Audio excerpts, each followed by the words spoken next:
think the last one I showed was the chromatic, 4 notes per string up and down, which you had been doing. So that was like that one.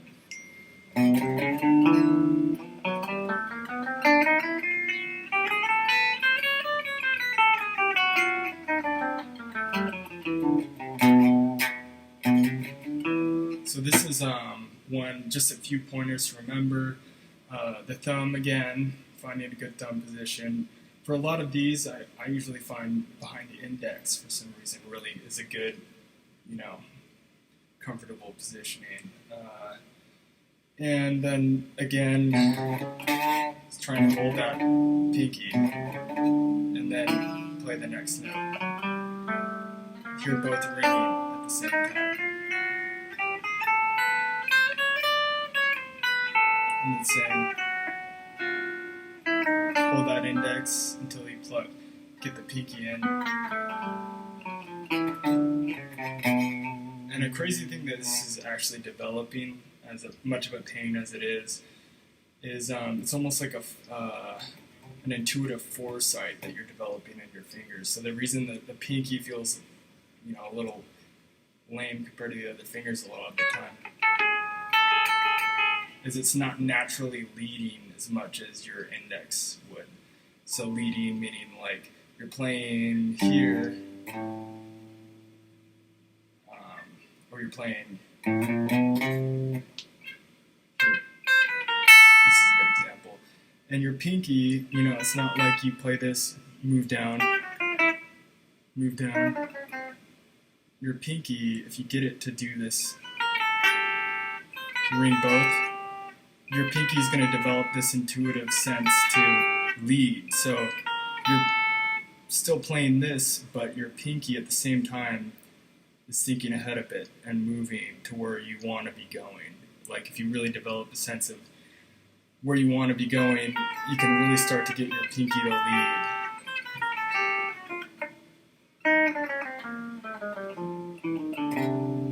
Same with all the other fingers. No matter what you're doing. So that's just an idea to keep in mind. And then where your fingers are fretting, always try and play right behind the frets, because not only does that give a pretty consistent tone, so you're not getting dead notes, but it's the easiest position to fret, right behind the fret.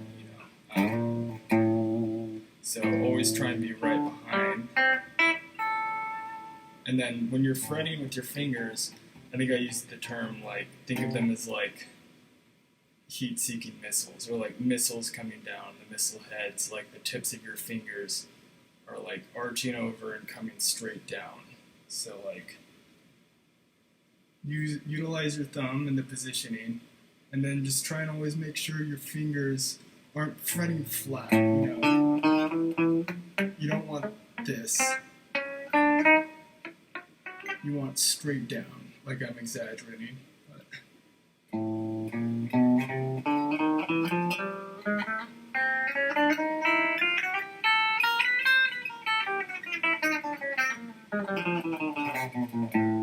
So you have to really start, getting that bend going. Because again, that'll just give you a lot more power and flexibility and control over whatever you're playing.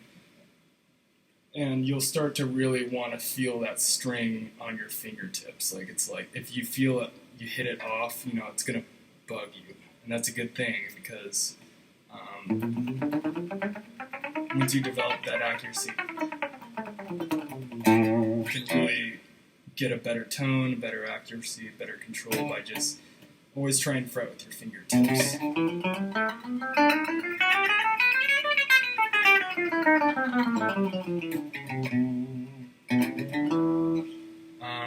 I think that's about everything that we went over. Trying to think really quickly if there's any other variations. With that 4 per string. I think loosely we're saying start at the bottom with an open string.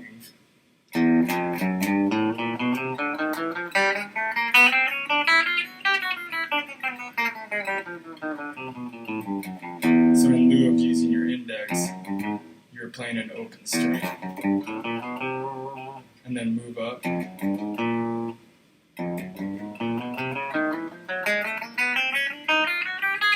Always alternating to picking. And go all the way up to the octave.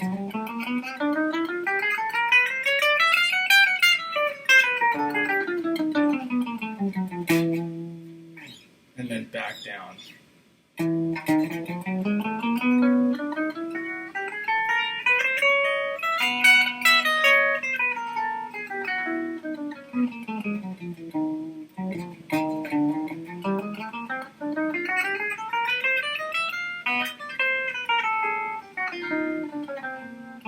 See my pinky leading? That's what you want.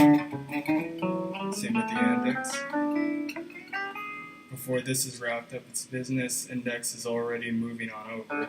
And I'm not thinking, I'm not willing my finger to do that. It's just a natural thing that can be developed intuitively by just being a little conscientious of it at first until it develops. These are all creating what are called good muscle memories. And you can develop bad muscle memories that hinder your playing, you know, to where your fingers and how you're positioning things are what you naturally feel to do. Like, you don't have to stop and think about it. But you can develop good muscle memories with a little work just in the beginning, and get all of this to where you're not having to think about it, and you will get to that point. If you want to throw in a little something to make the chromatic exercise a little bit more, you know, get something else out of it, and you can add in a chord to start, like a chord on the one. So for example, you would start like this, instead of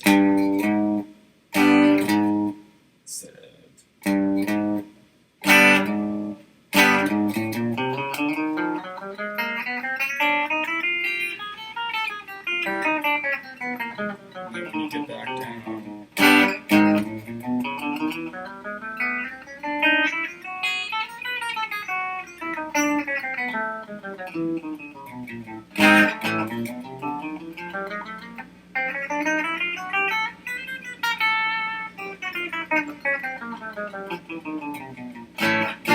so that makes sense. And just do that at the bottom, same thing.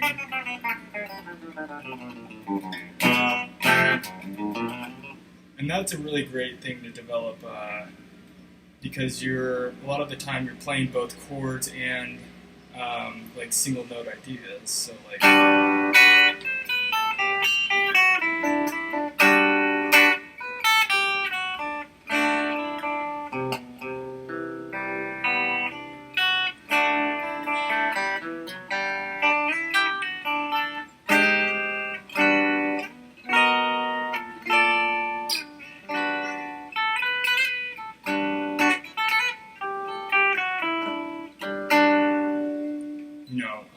that's just an example, but you can hear the fluidity where I'm not playing and then having to really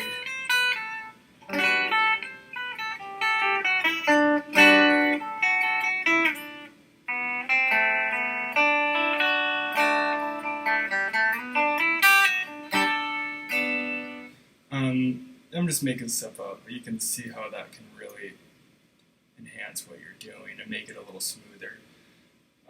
I think that's about everything. I think a final note, if you can at a certain point, try and practice standing up. Like, get your strap adjusted to a position that's the most comfortable. So like, play something really difficult like this thing, and play it standing up, and then use that as a benchmark example of like, what's the best length for my strap to be at to where I'm playing at my best while standing.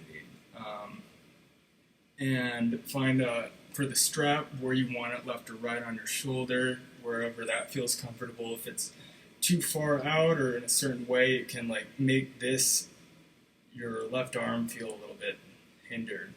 So if you can find a good spot for it where it's not, you can still move your arm like this, then you can really free this up, you know, so where it's not feeling like there's something hindering it. I like to stand and play because it's how I'm playing at both practices and live shows, and the old adage is practice like you play. So like however you're practicing, that's how you're going to be when you're playing live, performing. And same bedroom to the practice sessions with the band.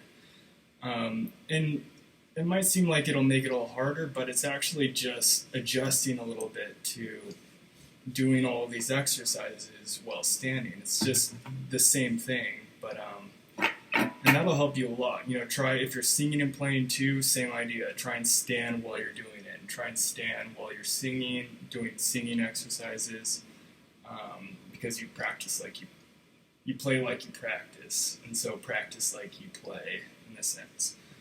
And then hands, I like to run them under hot water and clean them before I practice, and then same thing after, just to really kind of give these joints, you know, on your fingers and your wrists, you know, a little bit of a stretch, because it's essentially an exercise, or a warm-up. And keeping your hands clean too, or having a rag for like keeping your guitar neck clean is another great little tip, because as soon as your hands are kind of sticky, or your neck is sticky and the strings are sticky, it's going to hinder what you're doing, and it's really annoying, at least to me, because I can't move around as smoothly because it's getting stuck where there's a sticky spot. So I try to really keep in mind, you know, everything being clean, so that I'm not hindering my playing at all. And that's just a few other tips at the end. All right, I think that's everything.